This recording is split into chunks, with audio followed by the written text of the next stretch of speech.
So today is July 16, 2011.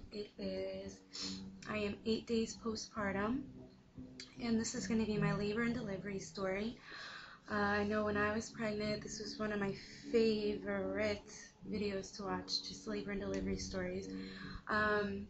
So sorry it's pretty late, but a lot has been going on, more than the usual, and I might explain it in another video, I might not, depends how I feel, depends how things turn out. But anyway, this is probably gonna, it might be a long video, might not. I'm gonna try to do it fast. So it started off July 7, where I had an early appointment at 8 a.m. to have an ultrasound because I was 39 weeks and 6 days, and when you're past your due date, they just take more precaution just to see. And my scheduled induction was July 8 at 7 a.m. So they were just gonna check the ultrasound and all of that, which I didn't mind because I kind of wanted to know the weight and all that. So I go in, and Jay had, I think he slept over that night. Yeah, he did, and we had so much planned for that day to get everything done the day before I get induced. Just getting a little thing here and there, and I was like, we're gonna go to sleep early, so we have enough rest, so I'm rested, and all of that. And so anyway, so I go into my appointment, and she does the ultrasound, and everything looks fine, and she was like, oh, she's weighing at about 8 pounds, and I'm like, whoa, 8 pounds.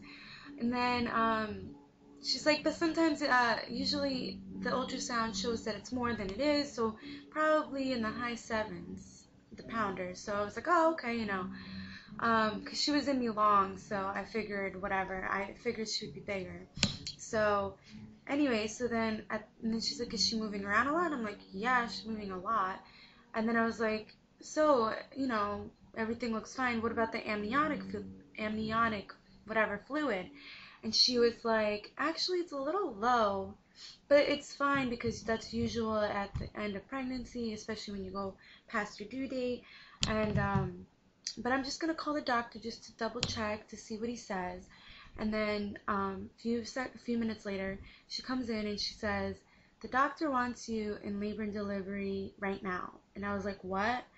And she's like, yeah, the doctor just said he doesn't want to risk it, and he's gonna induce you. He wants to induce you now, like go in right now. And I was like, I didn't have anything ready. I went in thinking I'm gonna go. I didn't even shower. I went in because I was so tired in the morning.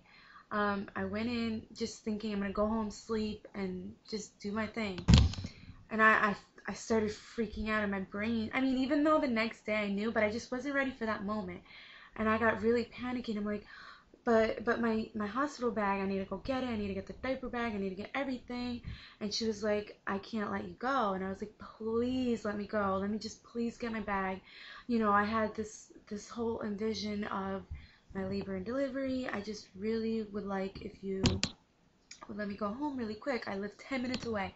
She's like, okay, you promise you'll come back? I'm like, of course I'll come back. If there's something wrong, I have to come back, I was like, I promise I'll be back. So she was very nice enough to let me go home, and she's like, please, I'll delay the paperwork for now, but please come in as soon as you can. So as I walked to the elevator to go down, I started crying, and I called Jay, and I'm like, you have to, because he went to work, and I was like, you might have to leave a little early, like right now. And he's like, what? And I'm like, yeah. And I started crying just because I was just shocked, even though it wasn't a big deal. Having low fluid is not a big deal. So I just was so overwhelmed. I was like, you have to come right now. And then he rushed back to my house. He literally was at work for only a half hour because he goes in at 8, and I was done with my ultrasound by 8:30, and I already called him. So I get home, and I just insisted on taking a quick shower, a very quick one. Like, I didn't even do anything. I was gonna shave my legs and everything. I didn't even have time. I just didn't care at the moment, and all of that. And I just wanted my hair to be at least not too greasy because it wasn't washed from the day before. So anyway, I'm going into very big detail, but whatever. It's gonna be probably a long video. So anyway, we were on our way there, and I'm like crying just because it wasn't like crying, it was just like, Jay, we're gonna be parents, we're gonna be, and so anyway, we get there, and then my mom gets there maybe an hour later, because we knew it was gonna be a long process getting induced. And then his sister came maybe 2 hours after, and they started me on Pitocin. When did they? Oh, anyways, I got around 11:35. I got there at 9 something, but with all the paperwork, all of that. So they started. I mean, they checked me at 11:30 a.m. on July 7th, and I was already 3 centimeters dilated, 50% ephased, and at -2 station. So all that hard work I've been going through paid off, even though they never checked me in my freaking appointments. So I was excited, and they were like, "Oh, and your cervix is very, very, very soft." So they were very happy when I came in. They thought it was gonna go smooth. And then they started me on Pitocin at 11:30 a.m. And that was a long, long day. I didn't get to eat, by the way. I didn't get to eat because we were in such a rush. And like I said, I just didn't expect anything, and I didn't eat anything. So I was just like, whatever. I thought I would eat when I got home from the ultrasound appointment. And then going there, I was just overwhelmed. I forgot about even eating before I got there, because I know once you get in there, I don't know. That is one advice I advise. Eat before you go into the hospital. Because that whole day that I was at the hospital, July 7th, I wasn't feeling any pain from contractions, even though I was on Pitocin. They were putting me up every 30, no, they were putting me up, I don't remember what, very slowly on Pitocin. I didn't feel any contractions. What I felt was my stomach growling from being hungry. And every commercial we were watching on the TV was obviously food. I was hurting more from my stomach growling and twisting than any contraction, because I wasn't feeling contractions at all with the Pitocin the first time around. I felt like the tightening, but it wasn't at all like, I just wasn't feeling it. And then every time they checked me, I don't know, midday, and I wasn't progressing at all. And they were gonna break my water if I were to go to at least 4 centimeters or a little bit different. I wasn't changing at all, and the doctor was like, "Well, we're not gonna break your water until you make at least a little bit more progress, because we don't want your water to be broken for too long because infections and all that." So I was mad about that, because we knew, and his sister was mad also, and my mom, everyone was mad, because we knew that breaking the water would make it go faster. But they were saying, like, since the Pitocin's not doing anything to me, that they wanted to wait. So anyway, they stopped the Pitocin at 10 p.m. So that whole day was kind of wasted on Pitocin. They put me on the highest dose, 20 whatever milliliters or whatever it was, or even smaller than that. But they put me on the highest dose. I did not feel anything. Felt a little bit of tightening, and sometimes I was like, "Oh, is that a contraction?" And the monitors showed that my contractions were strong. Like, they were like, "Oh, do you feel that?" And I'm like, "No." I'm just like, "La la la, I'm hungry though." That was all I could think about was food. But anyway, at 10 p.m. they stopped me at Pitocin, and then they put inside of me Cytotec. Cytotec, it's something that softens your cervix and helps you progress more. So and I had to be in bed for 4 hours while it was in me, so I had to use a bedpan. But whatever, I didn't care. You don't care at the moment, like in the back, your butt shows when you get up to go to the bathroom. You don't even care at the moment. At least I didn't. Maybe it's just me, because I'm whatever about myself. It was my mom, his sister, and Jay. So I really didn't care. So,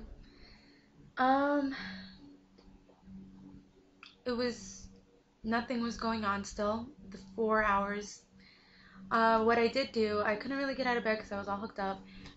But what I did do, the second shift nurse was a lot nicer than the first one. The first one was like, "Yeah, you can't really get up."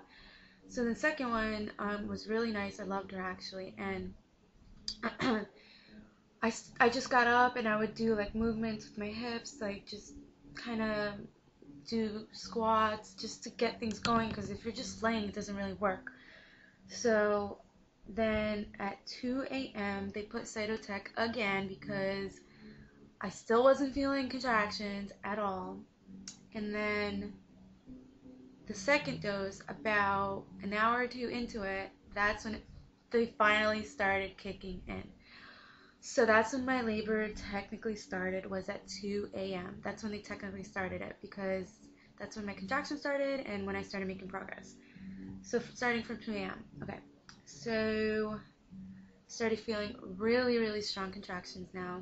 Oh, and by the way, I'm not sure if after the 4 hours after they put in the second one, which would be at 6 a.m., I'm not sure if they started Pitocin again. I think they did.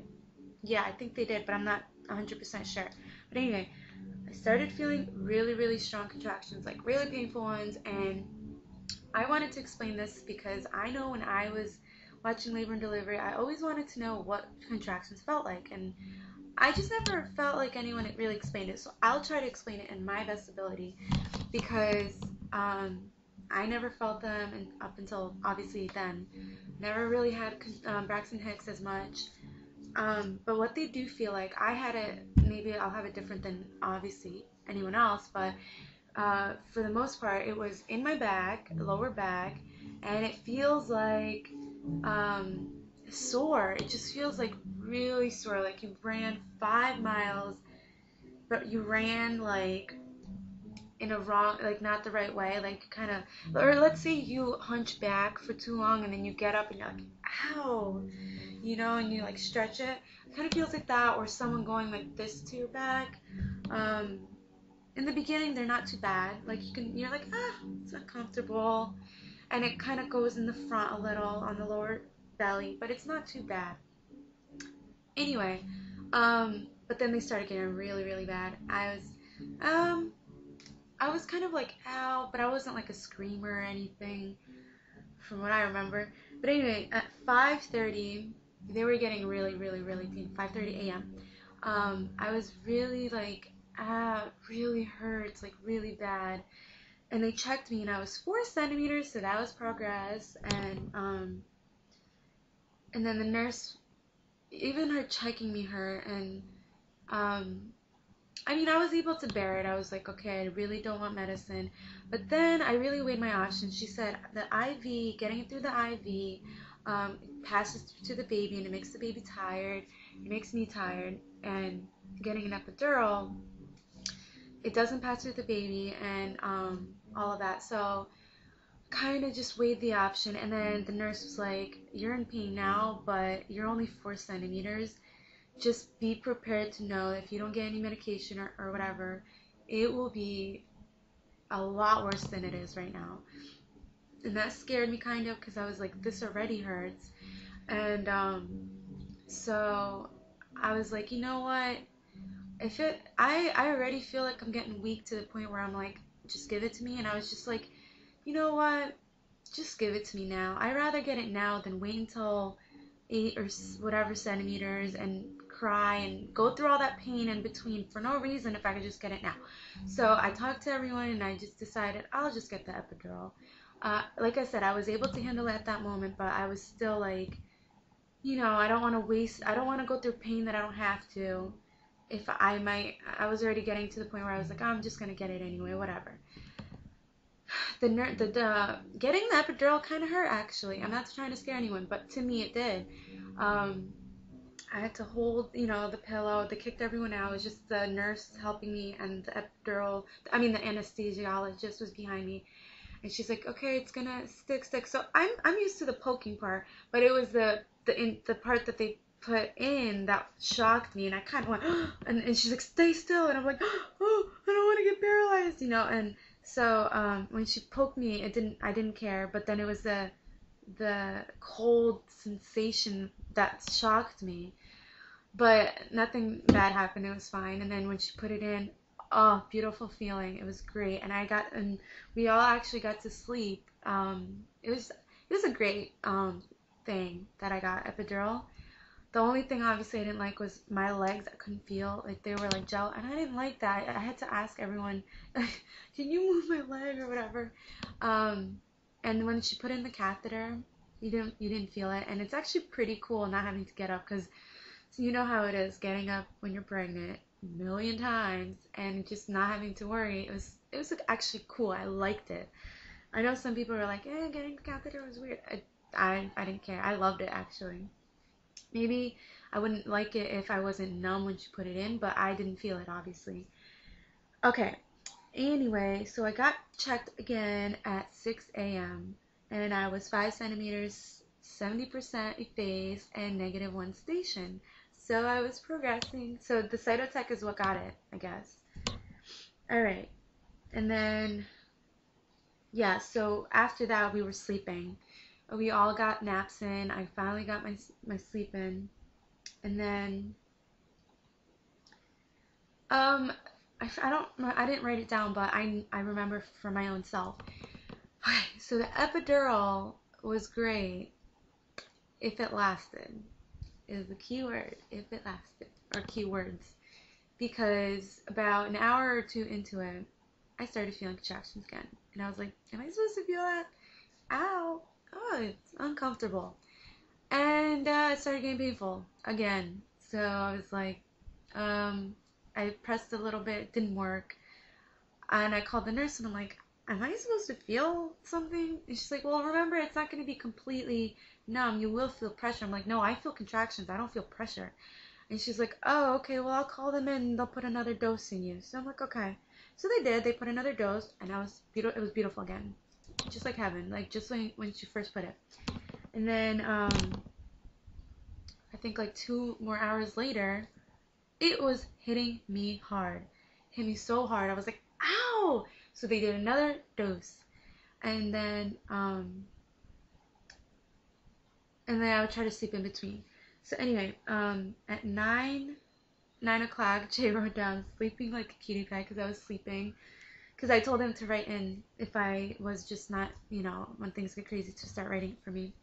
And at 10 a.m., they checked me. I was 8 centimeters, 90% effaced, and I don't remember what station.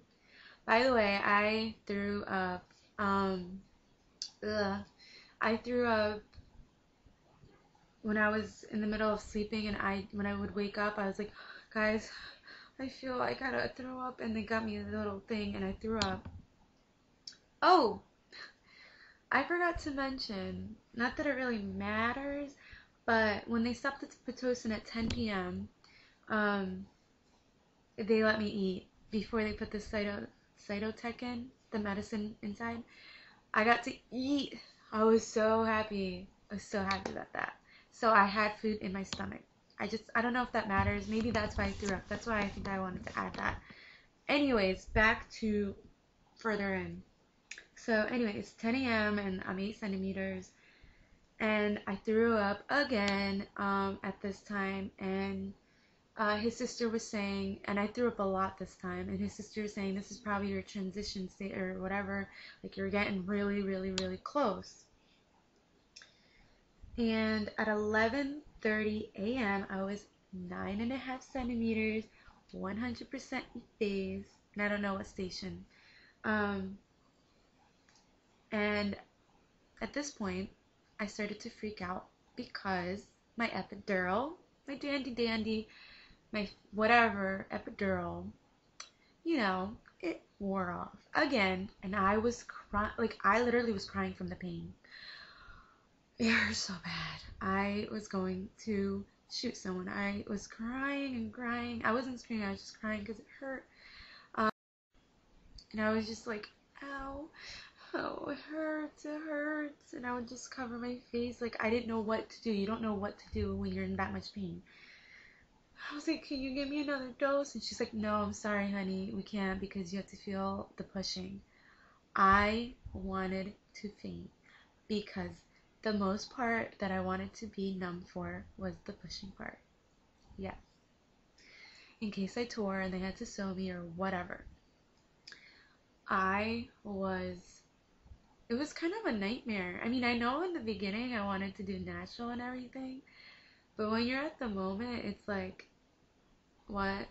So, with that being said, I pushed naturally. My legs, I was able to move them. It literally all wore off. Wore off. I'm not even joking. My legs, everything, I felt every contraction. I did not know what to do.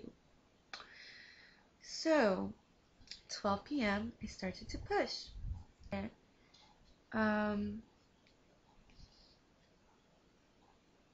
yeah, they were the most painful contractions in the world. Um, Pushing helped through the pain. I don't know. That's what people say, right? For me, it did actually. It made the contractions go faster, in my opinion. Um, it's like kind of like the first push still hurts because it's a contraction, you're like pushing, but overall, I don't know. I don't know how to explain it. I'm trying to explain it really good for those that really want to know. Because I know I really like details when I would listen to labor and delivery. But anyway, um, I just kept begging. I was like, please, please give me more medicine, please. They're like, we can't, just push, just push. I pushed for 3 hours. No joke. I started at 12. At 3:15 p.m. And anyway, let me go into more of the pushing. I was pushing for 3 hours, which felt like not that it didn't even feel that long. I was in so much pain. I would daze and like kind of fall asleep through each break of the contraction. I was just like I was in just so much pain, and then when it was like the contraction would come, I was like, I have to push, and I couldn't. I was just like, grab my legs, just because I didn't even have the strength. I just wanted them to do all the work because I was in so much pain. And Jay was very helpful. He's amazing, honestly.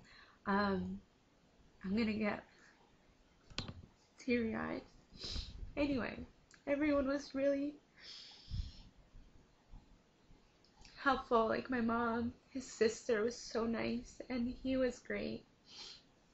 And then they were like holding my leg and really encouraging me. Sorry, it's the hormones. And anyway, anyway, I don't want you guys to not understand me. So anyway, so he would hold my leg and he would count with them, and he was just so helpful. Like, and then every time I'd push and be like, is her head lower? Is her head lower? Come on, like I need to know that my pushing is doing something. And they would say, yeah, it's getting lower.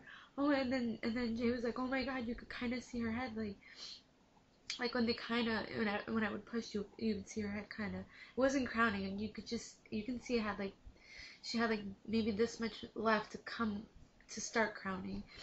And at this point, uh, the lady actually really she offered. They had like a mirror, and she was like, "You want to put the mirror?" And I was like, "Yeah, actually, yeah, put it there." I mean, I said it through pain. I was like, "Yeah, okay, just give it." And so the mirror helped me because I got to see the progress. And so what's it called? So just seeing her head, and then they ended up putting a probe on her head because to get the heart rate because she was a lot lower. And I was just so excited. I thought she'd come out soon, and I kept pushing my hardest, because I started hearing them talking about maybe doing a C-section because it was taking so long, and that made me more motivated to push. And then at 3:15, they said I needed a C-section because she wasn't coming out, and like her head was tilted in just a way where she couldn't come out. So yeah, this labor was nothing what I expected, nothing that I planned. But at the moment, I really did not care because I was in so much pain. I just wanted it to end. I was giving up. I was like, I can't do this anymore. I can't do this, because it was in so much pain. And then uh so yeah, she couldn't pass through. And then so once they said C-section, I just said, get the anesthesiologist in here right now to drug me up, because obviously they have to drug you up. So I was like, okay, if I need a C-section, whatever, just give me the drugs now. Where is he? That's all I could think of. I was like, where is he? Where is he? They're like, he's coming, he's coming. Like, don't worry, he's coming. So, anyways, they gave me so many doses of the doses in, like the one that they like put in, and I wasn't getting numb. I don't know what was wrong. I mean, when she put it in, both my legs were good and I was numb. It's like it just wore off fast or something. So it's not the fact that she didn't put it in right. So they put in like so many doses. So when they wheeled me in to get a C-section, it was, they didn't let Jay in until I was completely almost started, until they knew I was numb and I was able to start. So he went to go get cameras, and so they put like 1, 2, 3 doses in me, and then they would do the test try. Can you feel that? Can you? And I'm like, I can feel that, like on my belly, to make sure it's numb. And it's like, I can feel that. They're like, well, remember, you're gonna feel pressure. You know. And I'm like, no, I can feel like the pinching of it. And they're like, okay. So they gave me a 4th one, and they were like, if this one doesn't work, you're gonna have to get sedated. And if you get sedated, Jay, you know, your partner cannot be in the room with you. And I was like, are you kidding me? Like, what is going on? Is this labor going to be like... I was just getting so mad that nothing was turning out the way anyone would even want it, and not just how I would want it. But then finally the 4th one worked, and I was so happy because I did not want to be in there alone. Especially, like, I wanted her on my chest after and all of that, but whatever, I can't think of that. And like the skin to skin, I couldn't really do. But anyway, so I'm sorry, I'm so emotional. Just like brings back memories. Anyway, so then he finally came and made me feel so much better that Jay came. And then they started, and like you feel pressure like of them moving it around, but you don't feel any pain at all, obviously. And then he's like distracting me and talking to me, and I don't know, people say you get really like delirious and sleepy. I wasn't at all. I mean, I was sleepy, but I wasn't like delirious, or I wasn't like as drugged up as I thought I would be. Like, that's what I'm trying to say. All I was numb on my body, like, you know, head down or stomach down. So then I was like, Jay, I think they took her out. I just felt a big, like, emptiness feeling. And then you hear her cry, and she's like, what? And it was the cutest cry in the world. And I was so beautiful. Like, me and him both cried, and it was just amazing. And he went over and he, like, you know, watched them clean her up, and she was born at 4:34 p.m. that moment. She was 8 pounds 7 ounces. Can you believe that big baby was inside of me?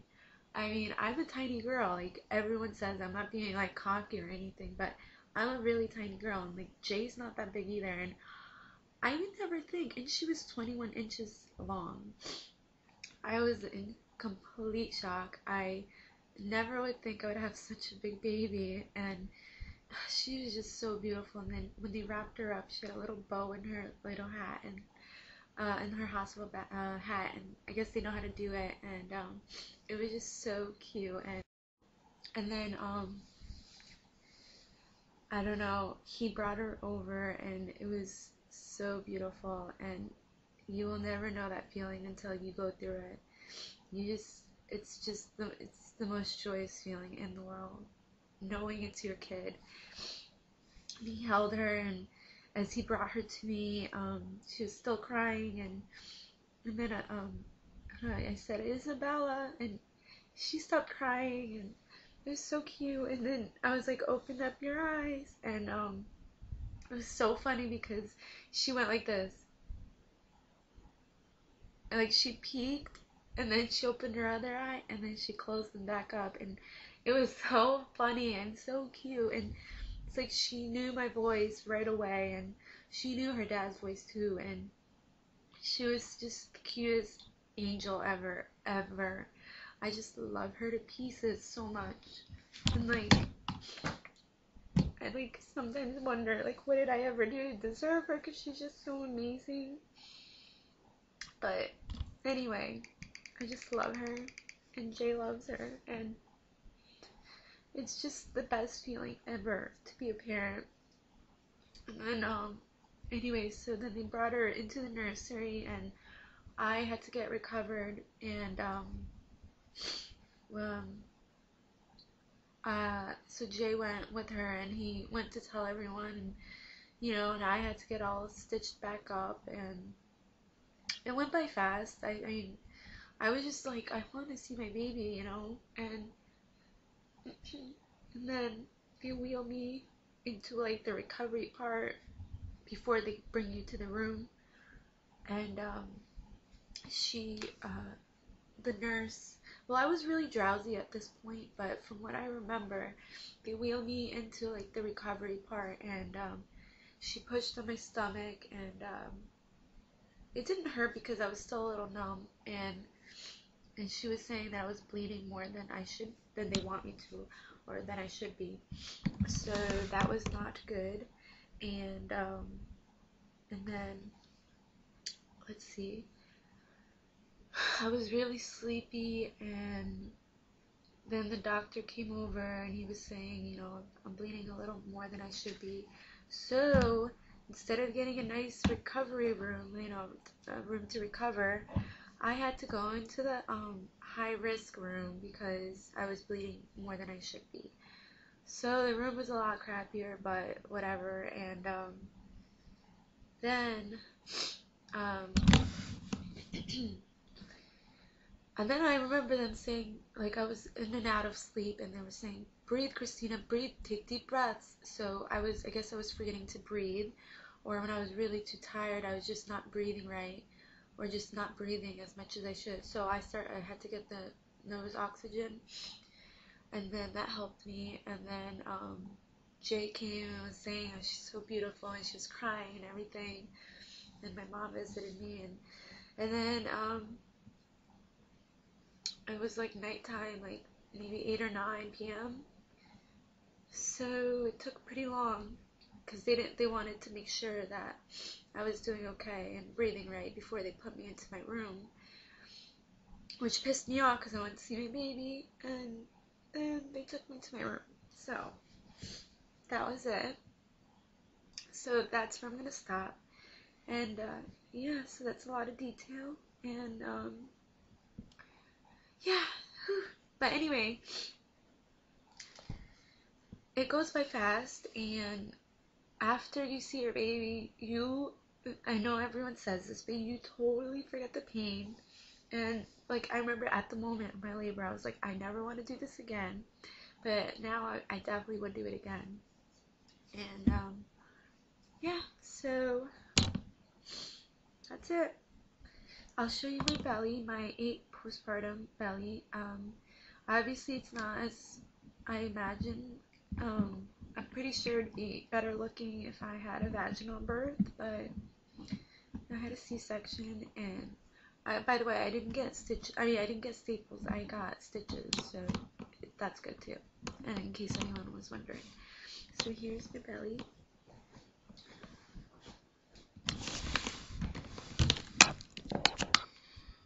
I still have a lot to lose. It's really jello-y, and my belly button's still weird.